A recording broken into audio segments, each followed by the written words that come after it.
How can a message delivered almost 64 years ago be urgent today, precisely in this Lent? Simply because it has not been understood in all its details and consequently, it has not been put into practice. And this could be our last chance to do so. When we think of Garabandal, our mind immediately runs to the three main events prophesied: the warning, the miracle, and the punishment. Extraordinary events that have captured the imagination of millions of faithful around the world. But in the grandeur of these prophecies, so many other fundamental details have gone to the background, relegated to the shadow of the most striking announcements. And having left aside one in particular is really serious, not only for the physical salvation of all of us, but above all for that of our soul. Today we want to bring to light a great lesson given by the Virgin Mary in Garabandal, telling a little-known episode. We will also share an interview with Jacinta, one of the four witnesses, also rarely reported, compared to Conchita's most famous testimonies. And after all this, we ask you to stay with us, because we want to tell you a moving story, that of a miraculously healed child, whose life is deeply connected to the urgent message given in Garabandal that we will explore today. If these topics matter to you, help us spread them. A like can do a lot. Thanks from the heart. The second message of the Virgin of Garabandal, received on June 18, 1965, contains an explicit invitation that resonates particularly strongly in this time of Lent. The Holy Mother tells us, meditate on the Passion of Jesus. An apparently simple invitation, but of immense spiritual depth. But there is a fundamental problem. We cannot truly meditate on the Passion of Christ if we do not understand the crucial words of the first message, delivered on October 18, 1961. On that occasion, Our Lady said, "It is necessary to make many sacrifices, a lot of penance, to visit the most holy sacrament often, but above all, it is necessary to be very good." Note the words, but above all, we must be very good. Before the sacrifices, before the penance, before visiting the most holy sacrament. Kindness comes before everything else. But what does it really mean to be very good? This is the key that many have neglected. Fundamental detail which runs the risk of making sterile all the rest of our spiritual path. Don Valentin Marie Collar, the parish priest of Garabandal during the apparitions, wrote in his personal notes an illuminating episode about this. There is a half-crazy man here in the village who does nonsense, who can be judged very badly by the people who come. And he does not know his state of abnormality. He was in the asylum for a year, and now he has decided to stay here. It is annoying and heavy, and he would have to throw it away. During the ecstasy of this day, Loli and Conchita went to the house where this crazy man, whose name is Alfonso, was sleeping. And they also made a cross there with the crucifix on the pillow of his bed. And passing by his side, they gave him to kiss the crucifix several times. The crazy man was nailed to his knees. In the afternoon, Father Ancizu commented, "What a lesson of charity the girls have given us." All of us, who had spoken of the need to throw the crazy man out of the town, were impressed, especially the secretary of the cardinal, Don Guillermo Oschilt, who had even thought of refusing to give him communion. He said, "It is clear that the Virgin Mary has wanted to give us a lesson."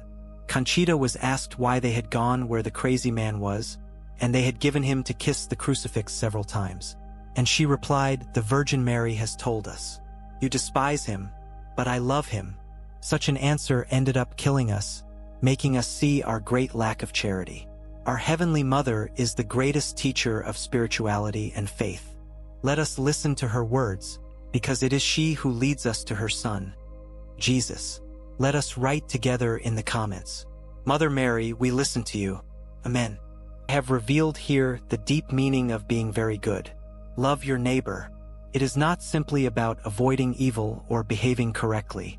It is about actively loving those around us, recognizing in each person the very presence of Christ.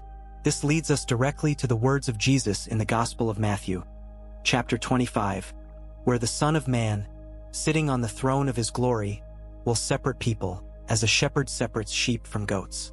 To those on his right he will say, "Come, blessed of my Father, receive in inheritance the kingdom prepared for you from the foundation of the world. Because I was hungry, and you gave me to eat, I was thirsty, and you gave me to drink. I was a stranger, and you hosted me naked, and you dressed me sick, and you visited me imprisoned, and you came to see me. And when the righteous ask when they did it, the king will answer, I tell you the truth, every time you did these things to one of these little brothers of mine, you did it to me. The key to everything is love. Not an abstract or sentimental love, but a concrete love, which manifests itself in service, in attention, in care for the neighbor. It is in the face of the brother that we find the face of Christ. It is by serving the little one that we serve the King of the universe. But how can we recognize Jesus in the neighbor? Jacinta, one of the 4 witnesses of Garabandal, offers us a very precious indication in an unknown interview. On December 23, 1978, Jacinta was interviewed by the Jesuit missionary Father Francisco Benek at his home in California. When Father Benek asked him about his vision of the Sacred Heart of Jesus, Jacinta said, I remember one day when the 4 of us went up a little higher up the alley, higher up from where the angel had appeared to us for the first time. No one in the town followed us. Suddenly the other 3 fell into ecstasy and saw the angel. I was further back. Seeing them in ecstasy, I said to myself, but I do not see anything. Suddenly I saw the Sacred Heart of Jesus, which impressed me a lot. He did not speak to me, but his gaze reached the deepest part of my heart. To the question about what had impressed him the most, Jacinta answered without hesitation. His eyes, all his appearance, his gaze that penetrated into my heart in an inexplicable way. Father Benek asked him if that vision had led him to love God more, and Jacinta replied, I cannot answer this question because he did not speak to me, but I feel my heart much closer to him since then. This testimony of Jacinta offers us an extraordinary key to reading. We can recognize Jesus in the neighbor through the gaze. A gaze that loves, that understands, that embraces. And at the same time, we are called ourselves to look at others with the eyes of Christ, with that same unconditional love. And this is where the moving story of Caua Felipe, a miraculously healed Brazilian child, is inserted. Caua was born on February 2, 2007, and died on May 16, 2020, in the interior of Santa Catarina in Brazil. He was born with a rare congenital heart disease, which implied living, in fact, with only half a heart. The fact that he survived 13 years, when children with similar conditions died after a few months, is already a miracle in itself. One of the most extraordinary things that Caua told his mother was that he had to learn to recognize Jesus in people. He explained that sometimes Jesus could be in a child, in an adult, in an old man, but he had to know how to recognize when Jesus was there. And he added that if suddenly someone knocked on the door, the best way to recognize Jesus would be to look that person in the eye. One day, Caua made a drawing and said it was a gift. Mom, I made a drawing. This drawing here represents true love. The drawing represented Jesus on the cross, with 2 guards on the sides, clouds, a lightning that falls. The next day, his mother went to a baptism course where they showed him a video extracted from the film The Passion of Christ by Mel Gibson. It was exactly that scene of the crucifixion.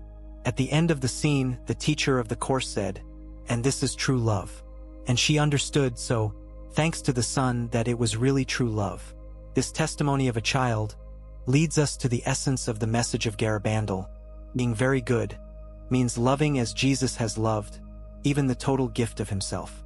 It means recognizing it in the eyes of our brothers and looking at others with their own eyes. The urgent message for this Lent 2025 is therefore an invitation to rediscover this fundamental dimension of our faith. Before the sacrifices, before the devotional practices, before everything, we are called to be very good, to love concretely our neighbor, recognizing in each person the very face of Christ. Because, as little Caua Felipe has shown us, that on the cross is true love, giving everything for whom you love, even when it hurts. And while we wait for the prophetic events, the warning, the miracle, and the punishment, let us remember that the greatest prophecy is already fulfilled today. Every time we choose to love, every time we recognize Christ in the face of our brother, every time we look at others with the very eyes of Jesus. Because in the end, as St. Paul reminds us, charity will never end. When everything passes, when all the prophecies are fulfilled, only love will remain. And in that love, and only in it, we will find the salvation that we all seek. Let us take advantage of the opportunity that this Lent offers us, and let us begin a daily practice that we have explained within the video that has appeared on your screen. Click to know it. May God always illuminate your path. See you in the next video.